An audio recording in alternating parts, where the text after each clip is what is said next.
Sir, how do you pronounce your last name? Phipps. Have you received a copy of the complaint? Yes. Well, on the record in case number 24, CRI 222, cases captioned State of Ohio versus James Phipps.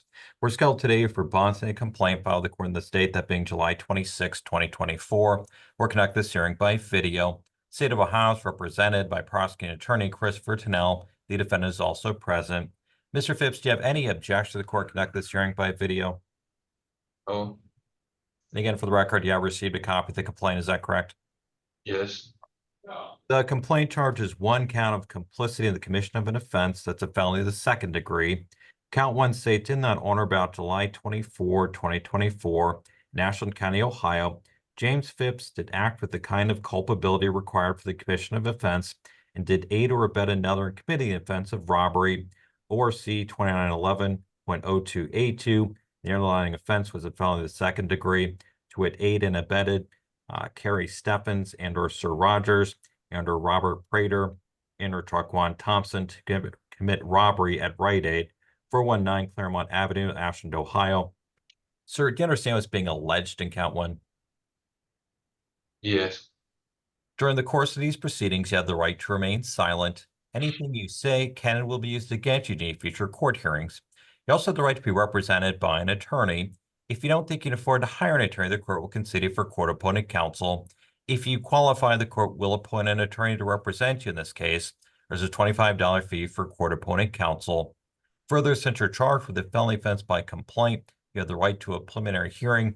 That's a court hearing during which the state would have to establish to the court that there's probable cause for the charge in this case, for the case to continue. And finally, you do have the right to a jury trial. Sir, do you understand your rights? Yes.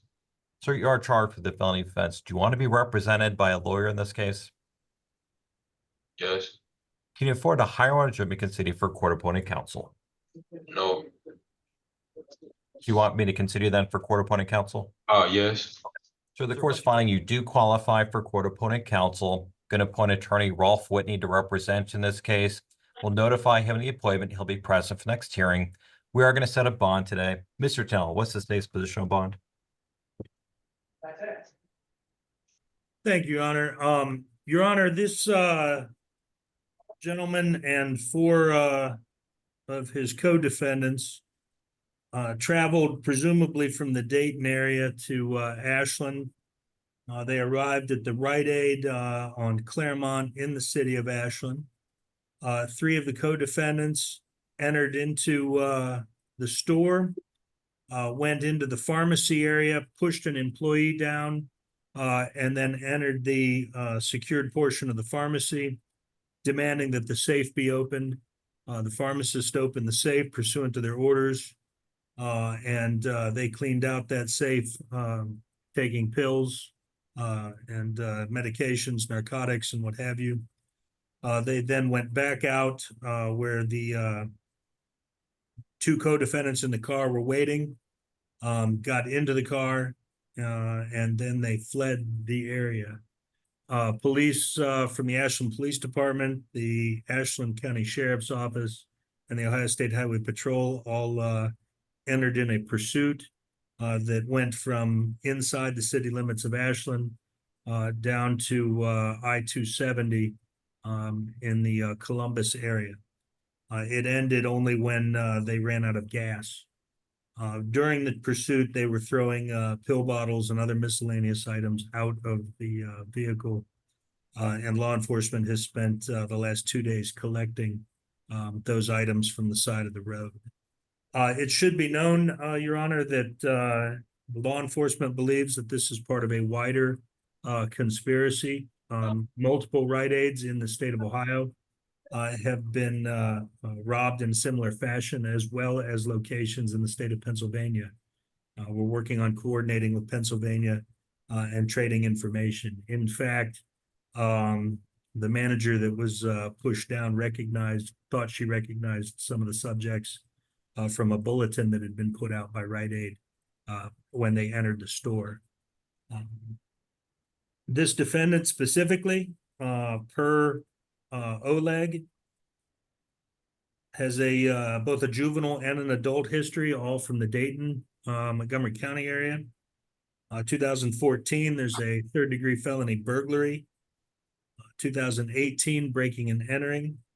2019, receiving stolen property, felony 4. As an adult, it appears he has convictions for receiving stolen property of a motor vehicle, felony 4 in 2020. And again, receiving stolen property of a motor vehicle, felony 4 in 2021. Your Honor, the state is requesting the court's usual conditions as well as GPS monitoring and $500,000 cash surety. Additional charges will be presented to the grand jury, Your Honor. Thank you, sir. Mr. Phipps, as far as today, the court is only setting bond. Court's not addressing the merits of the charge. Again, you do have the right to remain silent. Further, sir, bond is something the court can always reconsider. So if you want to speak with your attorney before addressing bond, that's fine. Is there anything you want to tell me today, though, before I set bond? Again, you do not have to. No.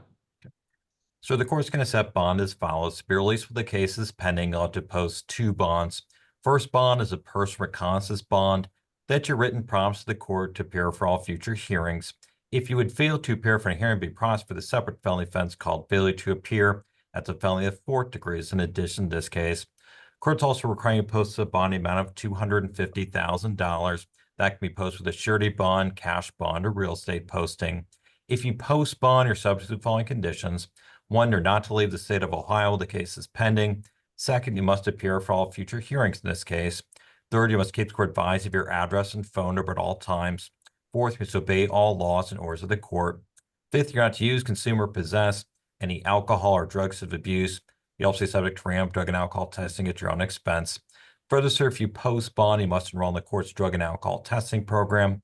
Further, sir, if you post bond, you're not to be on the premises of or within 500 feet of any Rite Aid store. Further, sir, if you post bond, you will be subject to GPS monitoring. What that means, sir, if you post bond or bill subject to GPS monitor, you have to weigh that while this case is pending. You'll also be responsible for all GPS costs. And finally, sir, as part of GPS monitoring, you'll be subject to a curfew. You must be at your approved residence 24 hours a day, 7 days a week. You may only leave your approved residence for employment, court proceedings in this case, previously scheduled meetings with your attorney, or emergency medical appointments. Finally, sir, the court's going to order you have no contact whatsoever with the alleged co-defendants. They're listed in the complaint, those being Carrie Stevens, Sir Rogers, Robert Prater, and Taquan Thompson. Sir, do you understand the condition of bond? Yes.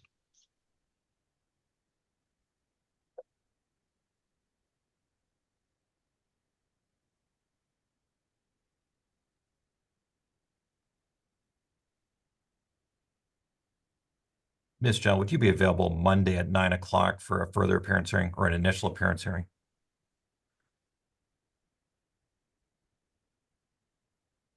Yes, sir. Okay. Mr. Phipps, your next court hearing will be this coming Monday, July 29, 2024 at 9 a.m. We're going to do that by video. If you would post bond before then, you'll need to come to our courthouse. We're the Ashland County Court of Common Pleas. We're in downtown Ashland on 2nd Street. Just come to the top floor again Monday at 9 a.m. We'll make sure you have computer access. Do you understand that, sir? Yes. Mr. Tell, I think for this today. No, sir. Thank you. All right. Thank you all. We're adjourned.